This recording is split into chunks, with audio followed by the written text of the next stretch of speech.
Assalamualaikum warahmatullahi wabarakatuh. Pada sahabat-sahabat yang dikasihi dilindungi, semoga dalam lindungan Allah dan dimurahkan rezeki. Amin amin rabbal alamin.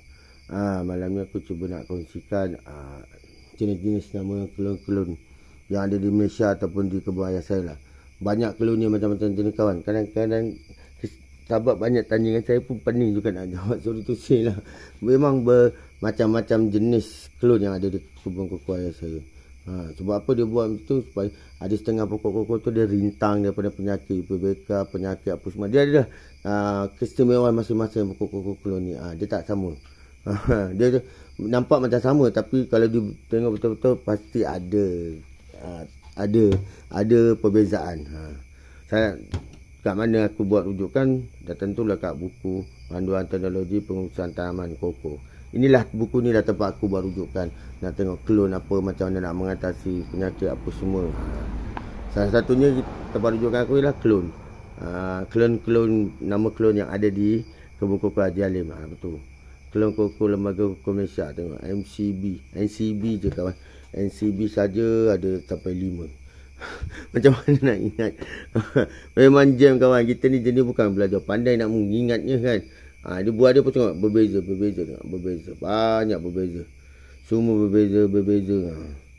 Tu MCBC 5. Kelun koko yang ada di Malaysia kan. Memang pening kawan. Tengok kalau yang jenis yang membrutu macam ni, ni memang PBK suka serang dia. Memang dia mudah kena serang. Dia boleh sangkut telur kat situ kan. Bukan ni saja yang NCB je. Ada lagi kelun yang lain kawan. Contohnya macam KKM 1, KKM 22, QS22.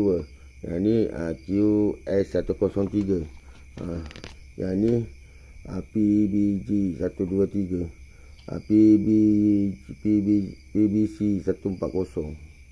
Ni PBC 13. Banyak kan penting jauh nak ingat. Tapi kalau yang jenis yang buah koko merah ni dia ni mudah kena buah hitam. Dia tak ada musim hujan pun dia mudah kena. Kebun dia gelap sikit, punya pokok koko tu tak ada cahaya matahari masuk kan. Mula dia ada keluar hitam-hitam. Jadi buah hitam atau buah busuk kan. Apa lagi musim hujan. Kalau musim hujan buah pokok koko ni yang paling banyak kena buah hitam. Saya tak tahu kenapa yang koko merah ni mudah kena buah hitam. Pokok gelap sikit pun tak boleh. Itulah dia, kelun tu berbeza. Dia adalah kelemahan dia, kekuatan dia masing-masing. Memang berbeza, nama pun berbeza. Serupa tapi tak sama. Ada pokok kelun ni dia tahan daripada PBK, daripada penyakit ni, daripada buah hitam. Dia sebab kelun ni kelun berbeza kan. Macam contoh ni yang sebelum ni kan saya ada pernah buat video yang buah koko hampir bebas daripada PBK ni. KKM 22. Ni KKM 22. Dia ni memang dia punya asal usul dia Malaysia. Rintangan penyakit sederhana rintang ni WSD tu macam pucuk lah, mati pucuk silap, pucuk berintang.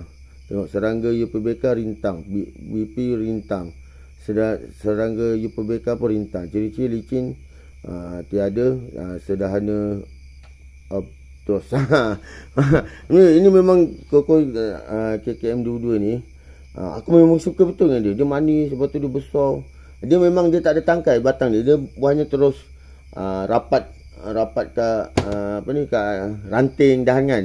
Kalau setengah pokok kan dia ada tangkai ada. Tak ada ni, tak ada. Dia memang rapat betul terus.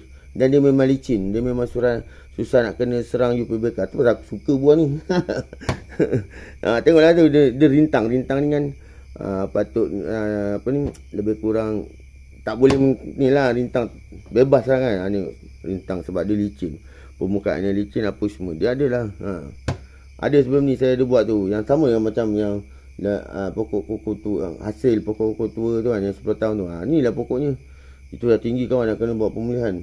Kita buat pemulihan koko ni bukan pasal kita nak bagi dia apa, dari satu nak mengelak dia dah tak tahan bagi dia kuat balik kan, daripada serangan penyakit apa semua. Satu lagi, bila kita buat ni buah dia akan semua turun ke bawah. Tak ada dia pergi ujung sana ujung sini.